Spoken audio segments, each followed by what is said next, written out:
Hey, it's Jeremy here from Braylon. I just wanted to bring you a random tech tip, something quick and easy that has made my life a little bit better, and associated with it, a little update that it seems Microsoft has done with some of their products that makes copying and pasting work kind of cool. So both of these random tech tips have to do with copy and pasting. So I'm going to share my screen with you here and just show you what I'm working on. So I got some information I want to copy and paste into an email here that I'm going to send. So I'll copy this. I usually use Control-C to copy, but just to demonstrate a little bit better, I'm going to go like so.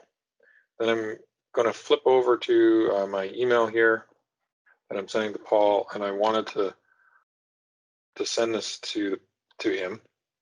And then before I hit paste in here, I remember that, oh, right, I needed to grab the email address first. So I'm going to go back and I'm going to grab the email address.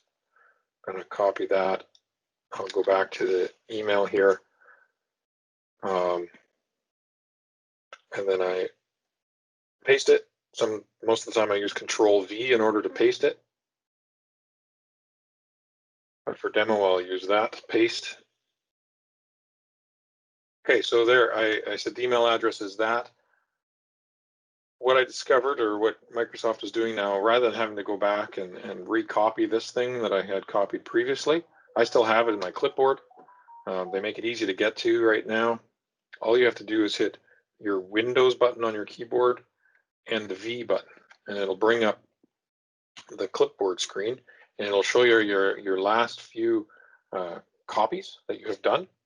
And there I can see the sentence that I had previously copied, so I didn't lose it. It's still there. I just have to click it and it'll drop it into the sentence for me. So that's the Windows key and C. Now the other interesting thing that I found out Microsoft is doing right now is if you use their browser, the Edge browser, and you copy something out of there, here's the amazing laptop. If I copy the URL, I'll Control-C that one, and then I go back to my email address. What Microsoft is doing is when I paste it in here, it's not giving me the URL, it's giving me actually the linked wording as to what the website is about. You can see the URL is behind it, but it shortens that down, puts it in a nice formatted view for your email or your letter. It works in Word as well. If I paste it in there, you can see it's the wording with the link behind it. Just looks nicer. It's interesting, if you do the same thing out of Chrome, it's not going to do this. It's going to give you the longer URL. So just a neat little feature that Microsoft has put in place when you're using their browser and pasting into their products. So a couple quick random tech tips for you. Hopefully you find that useful, and you can be copying and pasting from your clipboard and adding some nice worded links into your emails and your Word documents from the Chrome, not the Chrome, from the Edge browser from Microsoft. Cool feature.